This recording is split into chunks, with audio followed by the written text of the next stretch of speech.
everyone মোৰ অন্য এটি ব্লগলৈ আপোনালোক সকলোকে স্বাগতম জনাইছোঁ আৰু আমি আজি আহি পাইছোঁ ভবানীপুৰলৈ ভবানীপুৰ মানে আমি আহিছোঁ বৰপেটাত মানে হোলি যাবলৈ আৰু হোলি যাব আহোঁতে ভবানীপুৰত মোৰ মানে হাজবেণ্ডৰ মামাহঁতৰ ঘৰ তো মামাহঁতৰ ঘৰত আমি ভাত পানী খাই কিনে এতিয়া আমি সকলোৱে ড্ৰেছ কৰি কিনে ওলালোঁ বৰপেটালৈ বুলি হোলি চাবলৈ আৰু এইফালে মই মেখেলা চাদৰযোৰ পিন্ধি ল'লোঁ মামী আৰু এয়া মামীহঁতৰ মানে ল'ৰা মানে মোৰ দেৱৰ হয়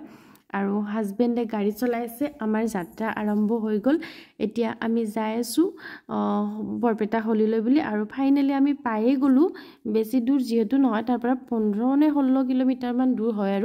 আৰু এতিয়া আমি চক আহি পাই গ'লোঁ এতিয়া আমি গাড়ীখন ক'ত থম সেইটো কৰিলোঁ তাত গাড়ীখন থলোঁ মানে ফ্ৰীতে আমাক দি দিলে এজন উকিল এজনে মানে তেওঁৰ এইখিনি দেখিছেনে ঠাইখিনি তো সেইখিনিত সকলোকে মানে গাড়ী ৰাখিবৰ বাবে তেওঁ ফ্ৰীতে দি দিছে তাত এয়া চক আমি গাড়ী থৈ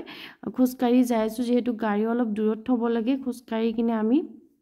বৰপেটা কীৰ্তন ঘৰলৈ বুলি যাই আছোঁ আৰু এইফালে চক মানুহৰ ভিৰ ৰাতি আমি যিহেতু কোনোদিন হোলি মানে ৰাতি আহি পোৱা নাছিলোঁ সদায় দিনতে আহিছিলোঁ এইবাৰ ইহঁতে ক'লে যে ৰাতি ভাল লাগে বুলি তো সেইবাবে আমি ৰাতি আহিলোঁ কিন্তু ৰাতি চক মানুহৰ ভিৰ একদম পূৰা ৰাতি মানে ভাল লাগিছে বহুত ভাল লাগিছে ৰাতি কিন্তু মানুহৰ ভিৰটো দেখিছেনে আপোনালোকক মই দেখুৱাই দিছোঁ এবাৰ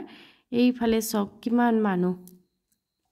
আৰু এইফালে আমিও আৰু ইয়াতে আমি সেৱা কৰিলোঁ এওঁলোকে নগ'লে বোলে আমি লাইন ধৰি হ'লেও সেৱা কৰিলোঁ আৰু ফাইনেলি মানে বৰপেটাৰ হোলি চাম বুলি আছিলোঁ দিনত আহিছিলোঁ ৰাতি অহা নাছিলোঁ তো এইবাৰ ৰাতি চালোঁ বহুত বেছি ভাল লাগিছে আপোনালোকেও আহিব বহুতেই চাইছেও হয়তো আমাৰ নলবাৰী মানুহবোৰে বাৰু যায়ে য'ত দূৰৰ মানুহবোৰ আছে তেওঁলোকো আহিব ভাল লাগিব আৰু এইফালে চক